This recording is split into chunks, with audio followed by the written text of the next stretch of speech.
त्रिपुरा की सियासत में एक बार फिर हलचल तेज हो गई है। बीजेपी के लिए मुश्किलें सिर्फ विपक्षी दलों की चुनौती तक सीमित नहीं है, बल्कि अब उनके अपने सहयोगी भी दबाव बढ़ाते नजर आ रहे हैं। और इस बार मामला त्रिपुरा के आदिवासी इलाके से जुड़ा हुआ है। दरअसल त्रिपुरा जनजातीय क्षेत्र स्वायत्त जिला परिषद यानी TTAADC के तहत होने वाले ग्राम परिषद चुनाव से पहले बीजेपी और टिप्रा मोता के बीच गठबंधन को लेकर तस्वीर साफ नहीं हो पाई है। टिप्रा मोता के प्रमुख प्रगोत विक्रम मानिक के देव वर्मा ने जिस तरह से अपने रुख को सामने रखा है, उससे बीजेपी की चिंता बढ़ना तय माना जा रहा है। देव वर्मा ने साफ संकेत दिया कि अगर 2 मार्च 2024 को हुए त्रिपक्षीय समझौते की शर्तों को लागू नहीं किया गया, तो पार्टी आगामी ग्राम समिति चुनाव में बीजेपी के साथ गठबंधन पर दोबारा विचार कर सकती है। यानी सवाल सिर्फ चुनावी गठबंधन का नहीं है, सवाल उस राजनीतिक समझौते का भी है जिसके आधार पर टिप्रा मोता बीजेपी के नेतृत्व वाली सरकार का हिस्सा बनी थी। अब जरा पूरे मामले को समझिए। दरअसल त्रिपुरा में आदिवासी राजनीति लंबे समय से बेहद महत्वपूर्ण रही है। राज्य की राजनीति में जनजातीय इलाकों की अपनी अलग भूमिका है और TTAADC इसी राजनीतिक और प्रशासनिक व्यवस्था का अहम हिस्सा है। ऐसे में यहाँ होने वाली ग्राम समिति चुनाव सिर्फ स्थानीय चुनाव नहीं माने जा रहे, बल्कि इनका असर राज्य की आने वाली राजनीतिक दिशा पर भी पड़ सकता है। इसी वजह से चुनाव नजदीक आते ही बीजेपी और टिप्रा मोता के बीच सीटों, रणनीति और गठबंधन को लेकर बातचीत तेज हुई। लेकिन नई दिल्ली में दोनों दलों के नेताओं के बीच हुई बैठक के बावजूद संयुक्त रणनीति पर कोई अंतिम फैसला नहीं हो सका। यहीं से सियासी तनाव की तस्वीर और स्पष्ट होने लगी। टिप्रा मोता प्रमुख प्रगोत देव वर्मा का कहना है कि उनकी पार्टी गठबंधन में तभी आगे बढ़ सकती है जब सरकार 2 मार्च 2024 को हुए समझौते को गंभीरता से लागू करे। उनका तर्क है कि समझौते में त्रिपुरा के आदिवासियों के अधिकारों और उनकी राजनीतिक सामाजिक मांगों को लेकर जो बातें तय हुई थी, उन पर ठोस कार्रवाई होनी चाहिए। देव वर्मा ने आगे ये भी कहा कि मुझे प्रधानमंत्री नरेंद्र मोदी और केंद्रीय गृह मंत्री अमित शाह का सम्मान है, लेकिन सम्मान अपनी जगह है और समझौते को लागू करना अपनी जगह। उनका संदेश काफी साफ है। अगर समझौते को लागू नहीं किया जाता तो टिप्रा मोता को अपना अगला राजनीतिक रास्ता खुद तय करना पड़ेगा। अब यहाँ से सबसे बड़ा सवाल ये है कि आखिर 2 मार्च 2024 का वो समझौता क्या है जिसकी वजह से बीजेपी और टिप्रा मोता के बीच आज की तनातनी दिखाई दे रही है। दरअसल मार्च 2024 में केंद्र सरकार, त्रिपुरा सरकार और टिप्रा मोता से जुड़े प्रतिनिधियों के बीच एक त्रिपक्षीय समझौता हुआ था। केंद्रीय गृह मंत्री अमित शाह की मौजूदगी में हुए समझौते को त्रिपुरा के आदिवासी क्षेत्रों से जुड़े मुद्दों के समाधान की दिशा में महत्वपूर्ण कदम बताया गया था। इसके बाद टिप्रा मोता के 2 विधायक अनिमेश देव वर्मा और वृषकेतु देव वर्मा मुख्यमंत्री मानिक साहा के नेतृत्व वाली सरकार में शामिल हुए। यानी टिप्रा मोता और बीजेपी के बीच सिर्फ चुनावी तालमेल नहीं रहा, बल्कि सरकार चलाने में भी दोनों पक्ष साझेदार बने।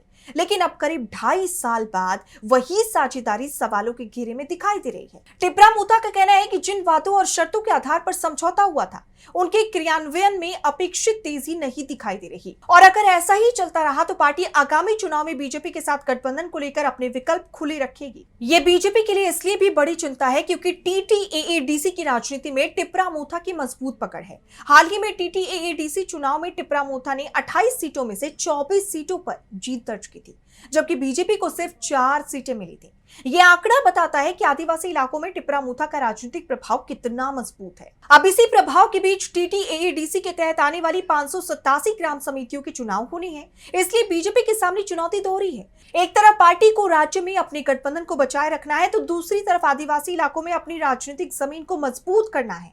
अगर टिप्रा मोता और बीजेपी साथ चुनाव लड़ते हैं तो दोनों दलों के वोटों के बंटवारे से बचने की संभावना बढ़ सकती है, लेकिन अगर दोनों के रास्ते अलग हो जाते हैं तो आदिवासी क्षेत्रों में सीधा राजनीतिक मुकाबला देखने को मिल सकता है। और इसका फायदा किसे होगा, ये सबसे बड़ा सवाल है, क्योंकि राजनीति में गठबंधन टूटने का असर सिर्फ सीटों तक सीमित नहीं रहता।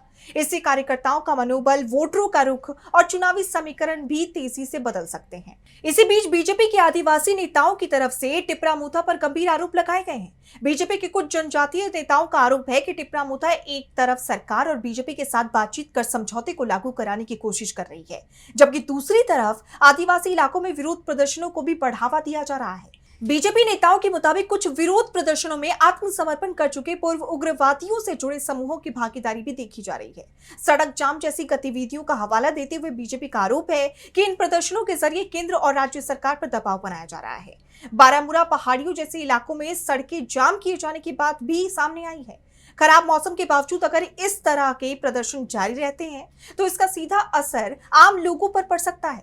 यात्रियों को परेशानी हो सकती है, परिवहन प्रभावित हो सकता है और प्रशासन पर दबाव बढ़ता है।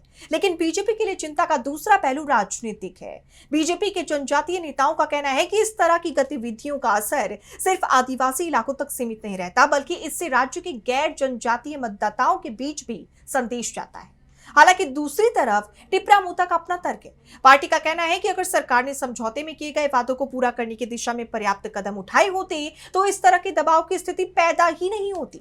यानी दोनों पक्षों की अपनी अपनी दलील है।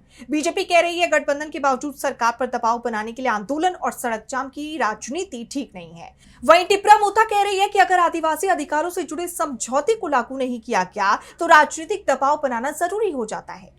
यही टकराव अब त्रिपुरा की राजनीति का सबसे बड़ा मुद्दा बनता दिखाई दे रहा है। हाल ही में बीजेपी के राष्ट्रीय अध्यक्ष नितिन नवीन और पूर्वोत्तर के समन्वयक संबित पात्रा के साथ भी नेताओं की बैठक हुई। बातचीत का मकसद गठबंधन को लेकर रास्ता निकालना था, लेकिन अभी तक कोई ऐसी सहमति सामने नहीं आई है जिससे ये कहा जा सके कि दोनों दल आगामी ग्राम समिति चुनाव साथ मिलकर लड़ेंगे।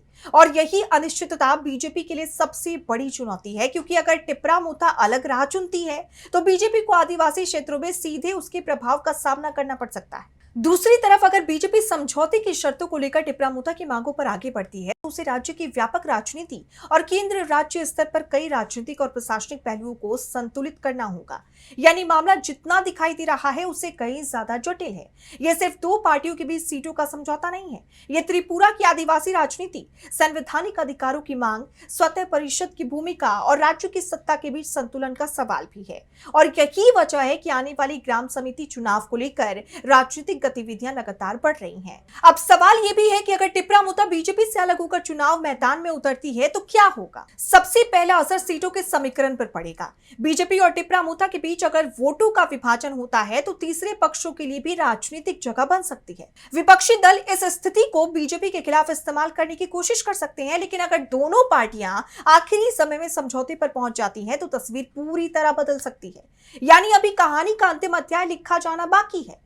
देव वर्मा का बयान एक तरह की राजनीतिक चेतावनी के रूप में देखा जा रहा है। उन्होंने साफ करने की कोशिश की है कि टिप्रा मोता अपनी मांगों से पीछे हटने के मूड में नहीं है।